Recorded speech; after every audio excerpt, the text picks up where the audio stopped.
Bonjour, cher Ivoirien.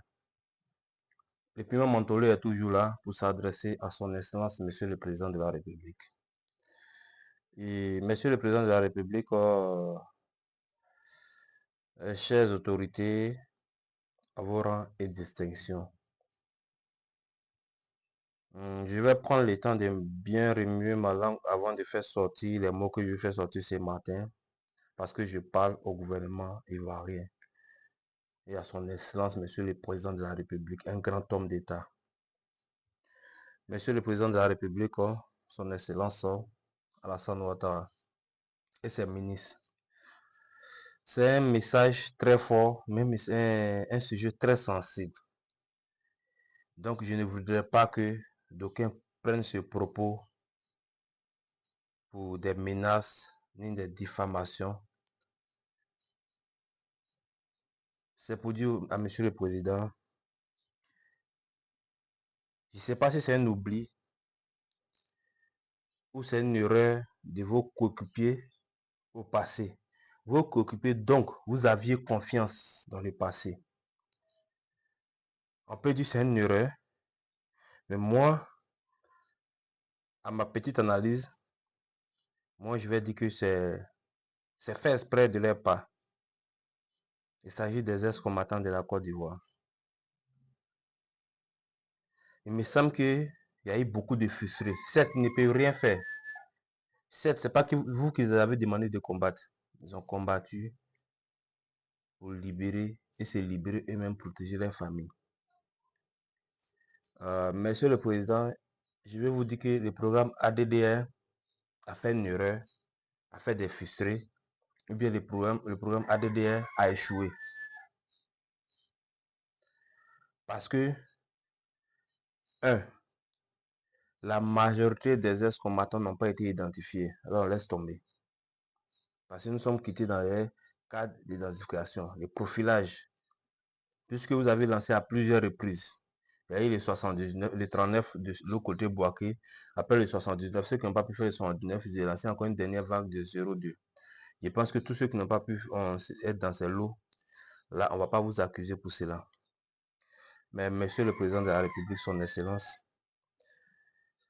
il y a une majorité des ex-combattants qui n'ont pas été démobilisés.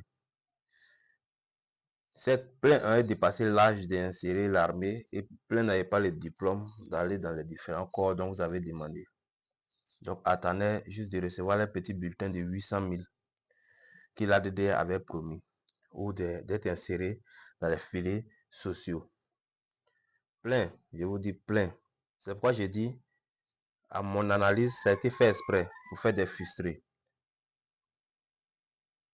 pour faire une bombe. Mais Monsieur le Président, je vais dire qu'en Afrique, vous faites partie de ceux qui ont les meilleurs services de renseignement. J'ai des preuves de ce que j'ai dit. Plein ont été profilés, ils n'ont rien eu reçu.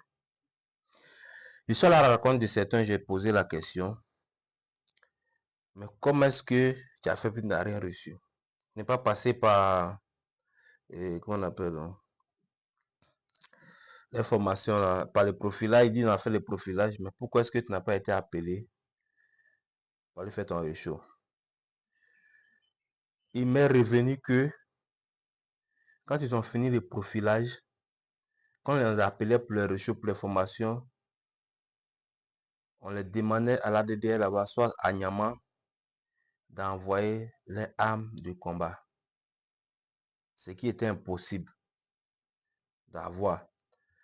Parce que la majorité, surtout à Bobo, la majorité appartenait à des compagnies bien précises.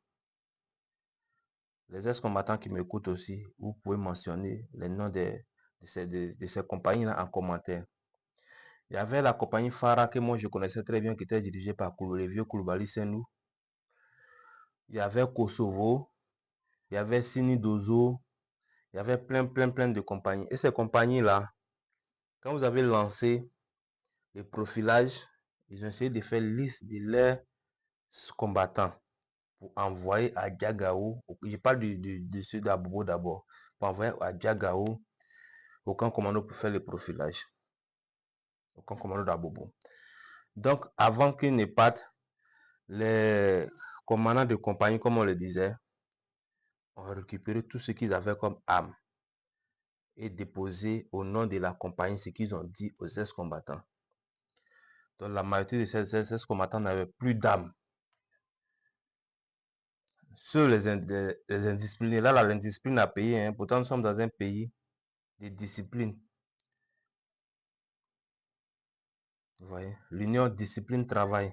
Mais on a considéré qu'en ce moment, c'est les indisciplinés qui ont gagné. Parce que ceux qui ont été indisciplinés, qui n'ont pas déposé les armes, après, quand ils étaient appelés d'aller déposer, ceux qui ont pu déposer les grenades, les calaches et autres, puis ils travaillent aujourd'hui, soit aux eaux forêts, à la douane, qui avaient les diplômes, qui ont reçu les 800 000.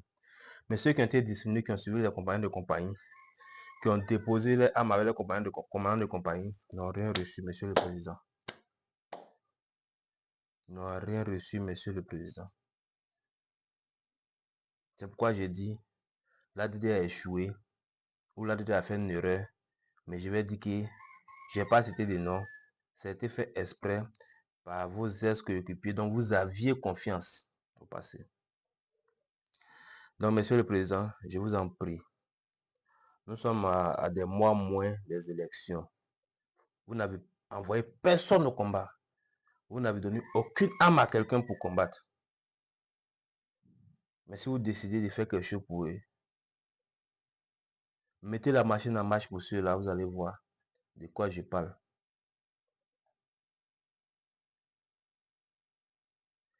Vive la paix en Côte d'Ivoire et vive l'union en Afrique. C'était Piment Mantolé. Je vous en prie.